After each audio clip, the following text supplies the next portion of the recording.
Welcome to Leanne's Little Art Chats. Yes, that's it. That's the name I went with. This is episode 2, and I hope you're ready. Like I said just a bit ago, you are listening to Leanne's Little Art Chats, a podcast about, you guessed it, art and creating. As of episode 1, if you listen to that, you know I didn't have a name yet when I recorded, but I wanted to just jump in and start recording. I finally settled on a name. It's simple and to the point, and hopefully reflects what the show is about. I can usually get pretty caught up in making up cute little names for things, but I didn't want to be too cute this time, so I just went with something kind of basic instead, and I think that's okay. In case you weren't sure, my name is Leanne, that's me, and I'm your host for this little adventure. I'm a visual artist, a crafter, a video maker, among other things, and I talk a little bit more about myself in the first episode, if you're interested, but for now, that's probably all you need to know about me. And if you have questions, please feel free to ask. In today's episode, I try to answer the following questions. How do you know if you're an artist, really? When is your art enough? For today's podcast, I wanted to first feature the essay and then talk about some other things, and also feature an artist whose work I've really been enjoying. So I talked in the first episode of this podcast about this, but in case you missed it, my plan for this show is to feature some of the essays that were originally published on my YouTube channel, and the following is one of those. If you came here from my YouTube channel and already listened to this, I apologize for repeating myself, but you can skip ahead to where I'll be chatting about some other things. And so without further ado, here are my thoughts on how to determine whether you're really a real artist. Are you an artist who hesitates to call yourself an artist? Do you hesitate to call your scribbles art? Do you constantly struggle with imposter syndrome? Have you ever been accused of not being a real artist for any reason at all? Or worst of all, are you starting to suspect that maybe you're not a real artist? If that's the case, then I wanted to have a word with you today while I goof around with some of my own art.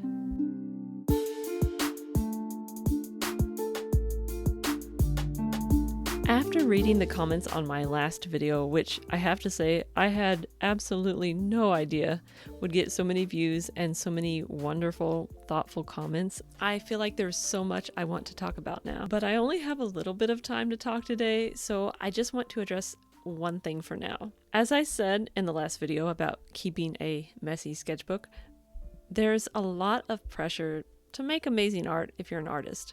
I know this isn't a new problem, and I know it's not just a social media problem. Even those of us who are least influenced by influencers still want our art to be what we would consider good, and we still want to do our best, and probably for the majority of people, most of the time, we feel like we never quite get there.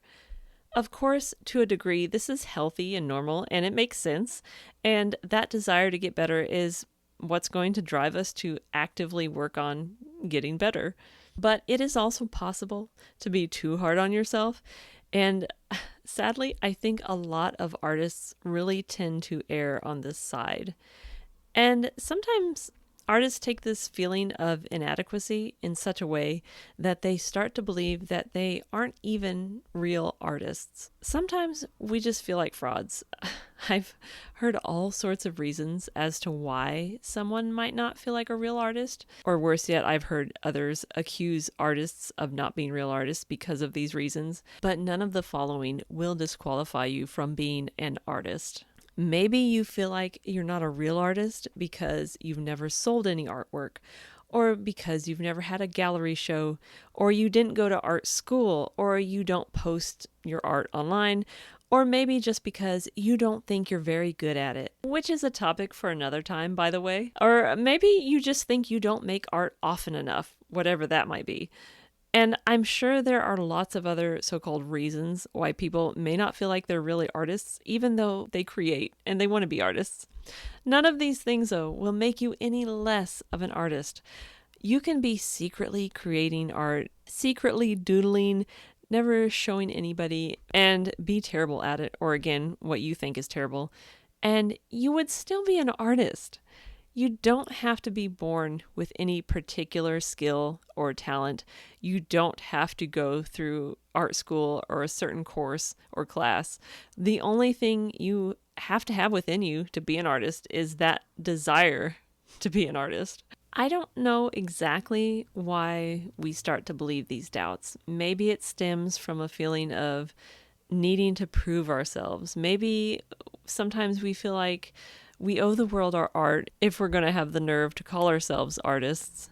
And yeah, many of us do want to be seen eventually, at least, whether it's to connect with others or inspire someone or just make a living.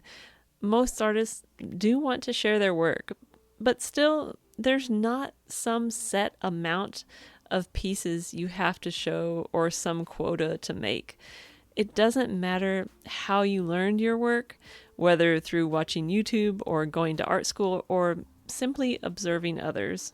And your art doesn't have to have some deep, complicated meaning. The act of creating the work can be enough. If it's something that brought you joy or helped you learn or discover something, that's enough.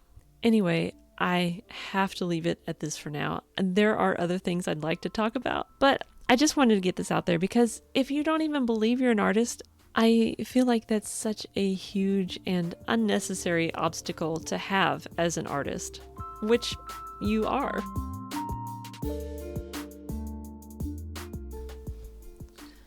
Okay, now I want to share an artist whose work I've really been enjoying. Her name is Anna Viola, and on Instagram and elsewhere, she is Art by Anna Viola. She is a Canadian artist, and a lot of her recent works especially are monochromatic or have a very limited color palette. She creates a lot of colored pencil drawings of flowers and other natural elements with the backgrounds colored in the same hue. And the works are fairly simple. I don't mean that in a derogatory way, but they're not hugely intricate. Again, one color and just very elegant, I would say. And I've just really been inspired by her work lately. I will, of course, as with anything I talk about on the show, I'll link to her in the show notes. But there are a lot of artists I've been inspired by lately. But her work in particular, I wanted to mention because it's kind of motivating me to do better on my own. Lately, I've been working on sketches here and there, but I just really haven't been able to do a lot. I feel like, despite thinking I'm going to create a curriculum for myself, I just have not done that yet. To study art, I haven't. So I'm just kind of aimlessly drawing when I get a chance, or not very well planned out. Part of my problem in actually creating what I like is that I can't choose anything.